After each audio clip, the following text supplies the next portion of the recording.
Wes ya.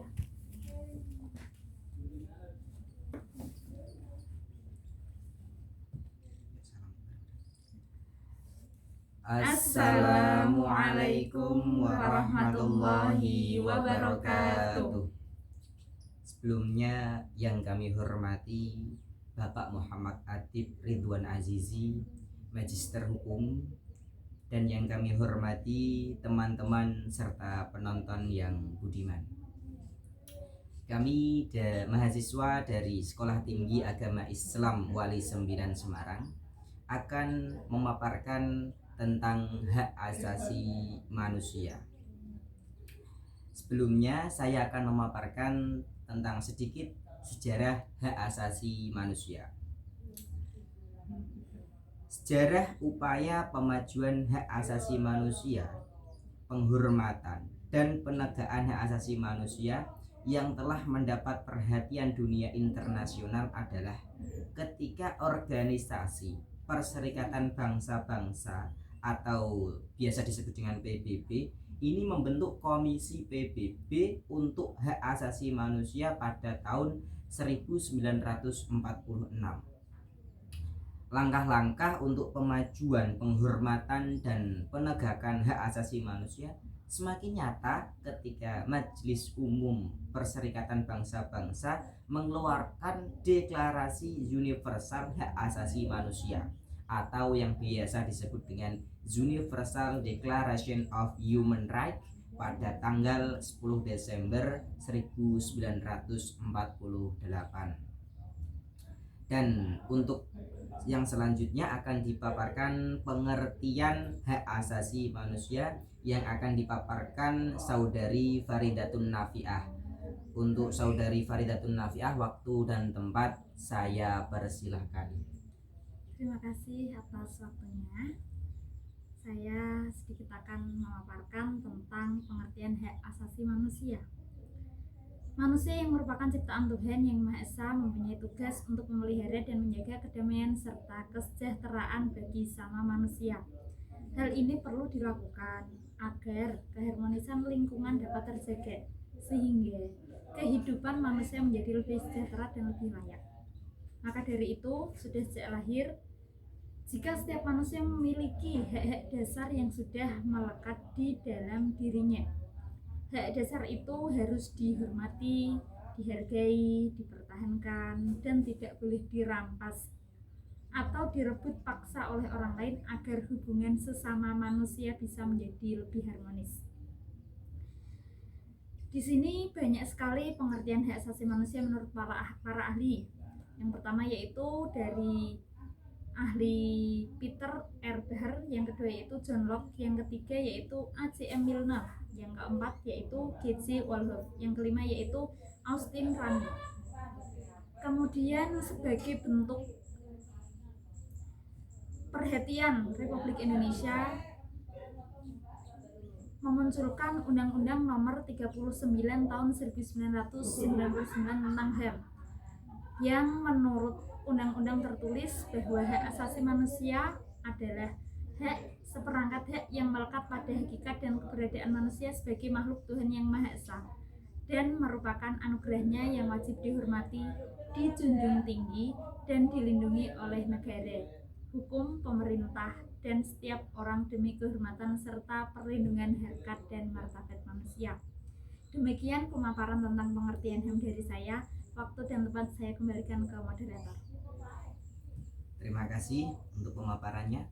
Untuk pemaparan yang selanjutnya akan disampaikan tentang macam-macam hak asasi manusia yang akan disampaikan oleh Saudari Indri Hijriyawati. Kepadanya waktu dan tempat saya persilahkan. Terima kasih atas waktunya. Langsung saja saya paparkan tentang macam-macam hak asasi manusia. Hak-hak asasi manusia mencakup beberapa bidang, yaitu sebagai berikut. Yang pertama, hak-hak asasi pribadi atau personal right.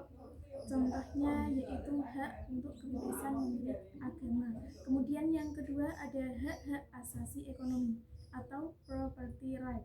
Seperti contohnya itu ada hak untuk menjual dan juga hak untuk membeli. Kemudian yang ketiga, hak hak-hak asasi politik atau political right. Seperti contohnya yaitu hak ikut serta dalam pemerintahan, hak memilih dan dipilih.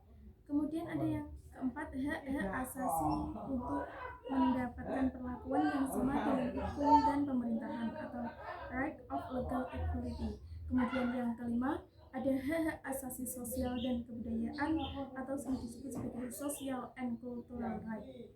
Contohnya yaitu hak untuk memilih pendidikan dan hak untuk mengembangkan kebudayaan dan lain sebagainya. Kemudian yang keenam, ada hak-hak asasi manusia untuk mendapatkan perlakuan tata cara peradilan dan perlindungan atau procedural right. Misalnya peraturan dalam hal penahanan, penangkapan, dan juga penggeledahan. Mungkin itu yang dapat saya sampaikan. Waktu dan tempat kami kembalikan ke moderator. Terima kasih untuk pemaparannya. Dan untuk pemaparan yang selanjutnya akan disampaikan tentang peradilan hak asasi manusia yang akan disampaikan oleh saudari Layinatul Qulub. Waktu dan tempat saya persilahkan. Baik, terima kasih atas waktu yang diberikan. Langsung saja ke poin 3, yaitu peradilan internasional hak asasi manusia. Pengakuan dan perlindungan terhadap hak asasi manusia merupakan tanggung jawab bersama yang bersifat lintas negara. Artinya, hak asasi manusia tidak hanya merupakan persoalan suatu negara tersendiri, melainkan menjadi persoalan bersama dan mendapat perhatian internasional. Banyak kejahatan kemanusiaan yang merupakan pelanggaran hak asasi manusia dilakukan oleh rezim otoriter yang sangat semena-mena. Untuk itu, PBB membentuk PBB Hak Asasi Manusia, yaitu The United National Commission on Human Rights.